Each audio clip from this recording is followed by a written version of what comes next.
Bonjour à tous et bienvenue dans cette nouvelle capsule vidéo qui sera aujourd'hui un petit peu particulière car il ne s'agira pas seulement d'une partie de cours mais d'une séquence complète ou pratiquement complète. Alors la séquence est consacrée à la date et s'intitule Welches Datum haben wir heute? Le projet, ça sera tout simplement de savoir demander et de savoir écrire la date en début de cours, donc rien de très farfelu. Et nos objectifs seront d'apprendre les jours et les mois en allemand, les nombres ordinaux, donc c'est par exemple le premier, le deuxième, ce sont les nombres qui servent à classer. Et également, il faudra savoir écrire et dire la date. Alors je vous demande bien évidemment de recopier le titre, le projet ainsi que les objectifs dans votre cahier et de prendre donc une nouvelle page car il s'agit d'un nouveau chapitre, même si ça sera un chapitre express.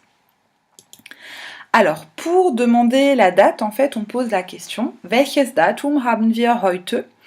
Et on peut y répondre par la phrase Heute haben wir Freitag, den 30. September. Donc ça, c'est ce qu'on répond, mais au tableau, on écrira finalement uniquement Freitag, den 30. September. Au tableau ou également sur une copie ou dans une lettre ou voilà. Enfin donc quand on écrit la date, on l'écrit sous cette forme-là. Alors, pour cette forme, en fait, ça commence par le nom du jour, Freitag, donc vendredi, qui est toujours suivi d'une virgule. Après la virgule, den 30. Donc den qui signifie le ici, 30e, avec donc le chiffre suivi d'un point, le 30e jour de septembre, donc ensuite le mois September, puis enfin l'année. Donc pour écrire correctement la date, nous avons besoin de voir ou peut-être de revoir pour certains les jours de la semaine ainsi que les mois. Dans la vidéo, je ferai également un point très rapide sur ce qu'on appelle les nombres ordinaux, donc les nombres qui servent à classer. Étant donné qu'en cours, nous allons voir les nombres de 20 à 1000 et nous ferons ensuite également un petit exercice pour écrire la date à votre retour. Donc, pour connaître les 7 jours de la semaine, je vous demande de faire l'exercice suivant, donc rien de très compliqué. Vous avez un code, une lettre correspond à un symbole, et grâce au code, de décoder les jours de la semaine.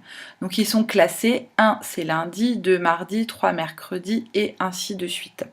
Je vous demande également de coller cette feuille dans votre cahier, ainsi que de recopier les 3 mots de vocabulaire en respectant le code couleur. Der Tag qui signifie le jour, die Woche la semaine, et das Wochenende le week-end. Vous pouvez également, si vous le souhaitez, compléter le petit tableau que je vous ai donné avant les vacances et le coller à la suite. Donc il s'agit des jours de la semaine classés. Montag qui vient de der Mond, la lune. Donnerstag qui vient du tonnerre, der Donner, et non pas du kebab. Et die Sonne, qui a donné en fait le jour Sonntag. Pour ce qui est des mois, je vous demande de réaliser l'exercice suivant, donc de retrouver les 12 mois dans le mot mêlé, dans le carré magique. Et évidemment, en préparant, j'ai oublié un mois et à vous de me dire lequel. Alors si vous le souhaitez, vous pouvez m'envoyer la réponse par NTA une fois que vous avez fait l'exercice. Et je vous demande également sur votre feuille, vous voyez que toute la partie du bas avec les 12 mois n'est pas complétée, de compléter en fait sur votre feuille d'exercice. Enfin, pour les nombres ordinaux, je vais aller très vite, on n'en a pas vraiment besoin et on y reviendra éventuellement si on en ressent la nécessité. Ce n'est pas très compliqué. Donc pour les nombres qui vont de 1 à 19, il suffit d'ajouter la terminaison te au chiffre que l'on désire. Donc par exemple, on a 2 se dit zwei, on veut dire deuxième, il suffit de rajouter te, donc ça nous donne zweite, le deuxième. Alors il y a 4 petites exceptions. Le premier se dit der erste, le troisième der dritte. Donc ça, il faut vraiment les apprendre par cœur parce qu'ils sont vraiment irréguliers. Pour ce qui est du septième, donc c'est pas une nouveauté. Le en tombe. On ne dit pas der siebente, on dit der siebte. On dit également siebzehn, comme nous l'avons déjà vu. Et pour le huitième, der achte, on ne rajoute pas un t supplémentaire. Sinon, pour tous les autres nombres, donc qui font plus que 20, en fait, il suffit d'ajouter la terminaison st au chiffre que l'on désire. Donc on a par exemple 20, 20, 20st, qui veut dire le 20e.